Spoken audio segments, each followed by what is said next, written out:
Thank you, Mr. Speaker. When most people think of Hawaii, my home state, they immediately think of beautiful beaches, mountains and vistas, a wonderful people and culture, and they dream about when they might come and visit our home state. This contributes, no doubt, to our tourism industry being the major driver of our economy in Hawaii. But along with our beautiful year-round climate comes a great opportunity for our agriculture industry. In fact, most people are not aware that agriculture is our third largest industry in our state, accounting for over $2.9 billion of our annual economy and at least 42,000 jobs, according to our State Department of Agriculture. So like states all across the country, we are working within government and private sector to diversify and strengthen our economy, and specifically our agriculture sector.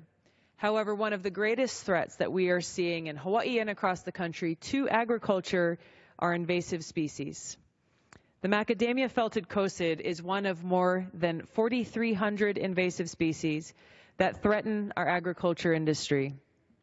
In Hawaii alone, the invasive species costs our local farmers, landowners, and ag industry millions of dollars every year and puts hundreds of our local small farms and thousands of local workers and the future of one of our most important crops at risk. Just last month, I had the chance to visit multiple farms on Hawaiʻi Island in my district, an island that produces 80% of Hawaii's world-renowned macadamia nuts that are shipped and sold all around the world.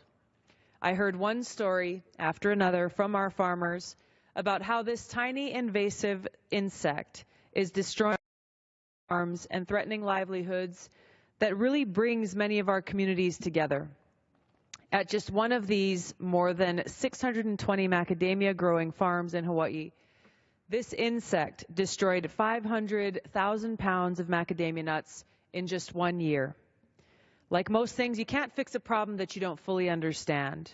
Very little is known about this invasive pest, from its life cycle to its seasonal pattern to its basic vulnerabilities that directly impact our ability to fight back.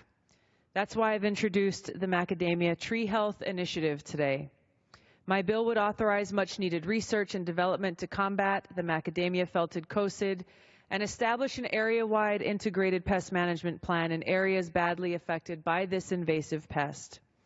For years, these pest management plans have helped farmers all across our country manage invasive pests in a sustainable, environmentally friendly, and cost-effective way.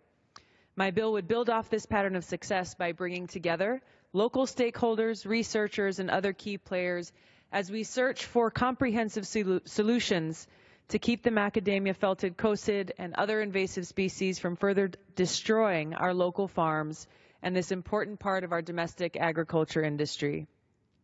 In Hawaii, our macadamia nut industry employs thousands of people and are the economic lifeblood to many of our rural communities. Their jobs, their livelihood, and the vitality of our agriculture industry are at stake if we fail to act. I urge my colleagues to support this legislation and empower our nation's agriculture industry to fight back against these invasive, harmful pests. Mr. Speaker.